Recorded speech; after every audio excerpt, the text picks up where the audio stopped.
Bien-aimés dans le Seigneur, bonjour.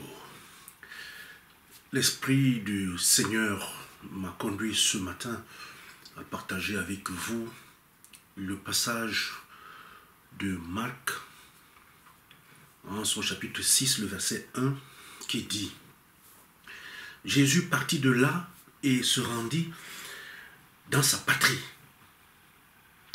Ses disciples le suivirent. » Mais avant de commencer, bénissons notre Dieu.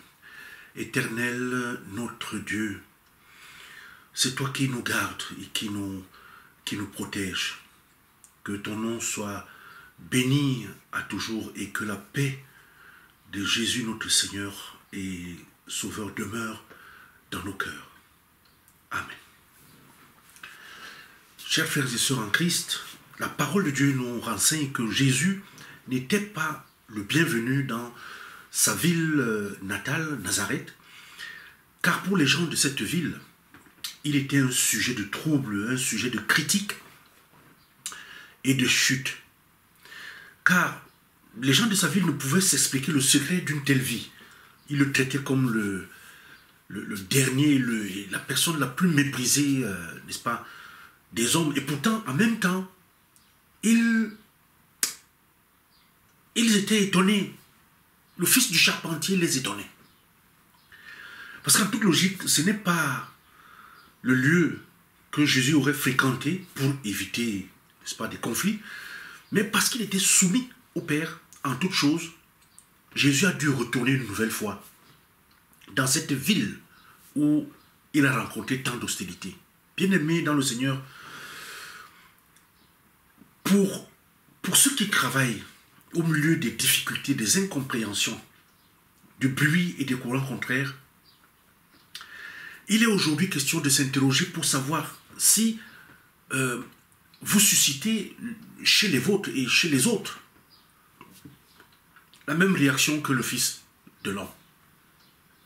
Est-ce que vous êtes en communion avec votre Dieu à tel point que vos camarades et les gens de votre famille constatent que dans votre vie, il y a un secret qu'ils ne peuvent pas expliquer?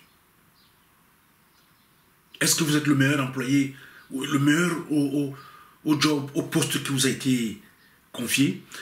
Il est important, bien aimé dans le Seigneur, de savoir que le côté humain de notre vie et de notre témoignage chrétien est nécessaire à la manifestation de la vie divine qui est en nous, car pour que le Saint-Esprit le fasse, il faut absolument que ce côté humain et ce témoignage chrétien soit effectif. Alors, est-ce que nous rendons correctement témoignage à Christ par notre travail? Un travail bien fait? Est-ce que nous rendons témoignage à Christ par notre vie conséquente? À travers les égards que nous avons pour les autres? Nous devons cerner le message de ce jour, bien-aimé, dans le Seigneur, qui nous fait réaliser que c'est parmi les siens que Jésus a rencontré une indifférence glaciale. C'est là aussi qu'au début, il leur a ouvert son cœur, en manifestant son amour insondable pour l'homme. Parce que Jésus a dit, l'Esprit du Seigneur est sur moi. Il m'a envoyé pour guérir ceux qui ont le cœur brisé. Ceux qui ont le cœur brisé. Notre texte, ce matin, dit que les disciples le suivirent. Il s'en va vers l'hostilité. Mais parce qu'il y a des gens qui ont le cœur brisé, il y va. Et les disciples le suivirent. Nous suivons donc ses traces. Faisons comme lui, ne perdons pas de temps avec ceux qui ne veulent pas nous écouter. Car tout autour de nous, il y a des pauvres, il y a des cœurs brisés, il y a des captifs, il y a des aveugles, il y a des opprimés qui attendent la bonne nouvelle et qui attendent la guérison. Nous sommes à son école, nous sommes à l'école de Jésus et nous le suivons où il va. Ce matin, le Seigneur renouvelle son attachement à ceux qui sont fatigués et chargés. Si les gens de Nazareth s'endurcissent dans leur incrédulité, ils ne veulent pas croire, nous sommes appelés à aller vers les malheureux et les captifs qui, eux, ont besoin du Seigneur. Alors, où est-ce que le Seigneur nous conduira-t-il aujourd'hui? Suivons-le en toute simplicité de cœur. Le thème de notre partage de ce jour est le suivant. Où que Jésus aille, suivons-le. Amen.